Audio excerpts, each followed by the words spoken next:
A day in my life was a 26 years old teenager. At ito naman ngayon, panibagong araw na naman. Panibagong araw, panibagong almusal, panibagong dagdag na naman sa timbang. Flex ko lang mga workmates ko na umagang-umaga pa lang kinukulit na ako. Ito nga pala ang aking breakfast. After ko naman mag-breakfast, nakita ko ito si Matibag na nakaupo sa tabi ni Ma'am Joby. Dahil nga wala akong magawa, pinagtripan ko siya na siya ay hindi nagtatrabaho at nagtatago lamang dito sa upuan ni Ma'am Nina. After ko nga siya sitahin at sabihin na tumatambay lang siya, agad naman siya dumepensa. Sa totoo lang, talagang binibiro ko lamang siya kasi tumutuwa ako sa kanya.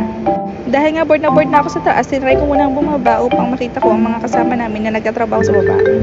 Habang bumababa nga ako, napansin nila ako at sinabi sa akin, "Oy Ande, vlogger ka na pala?" Sa totoo lang, maikwento ko lang, talagang hiyang-hiya ako kamang ginagawa ito. Dahil nga sa wala akong kasanayan, hindi ko alam kung saan nga ba hantong ang video na ito. Habang kinukunan ko naman sila at tita dito, dumating naman si Kuya Efren. Si Kuya Efren nga pala ang isa sa pinakamatagal at pinakamasipag namin feeder dito. Oh, ayan na. Wala yung favoritism. Talaga siya lang ang kaharap ko. Kaya ako nasabi. Ayan, yun na. Matanda na. Pagbigyan na natin, di ba? Ito naman ang aking ama, nakausap ang aking kapatid dahil problemado siya, may nakain kasi sa wiring ng kanyang sasakyan.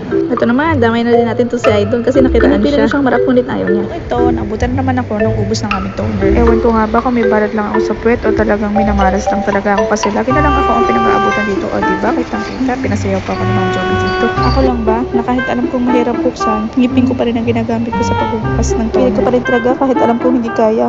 Aminin natin at sa hindi, mga bagay talaga na kahit imposible, gagawa natin posible. Ano naman, nagdrama pa. Wisdom yun ha. Wisdom, hindi wisdom tooth. Wisdom words. Yan, kitang-kita. Sa sobrang kakulitan ko, talagang tinamaan ng ako ng toner na hawak ko.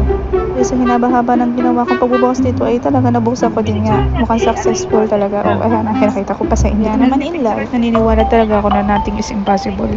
Because today's accomplishments, yesterday's impossibilities. Thank you!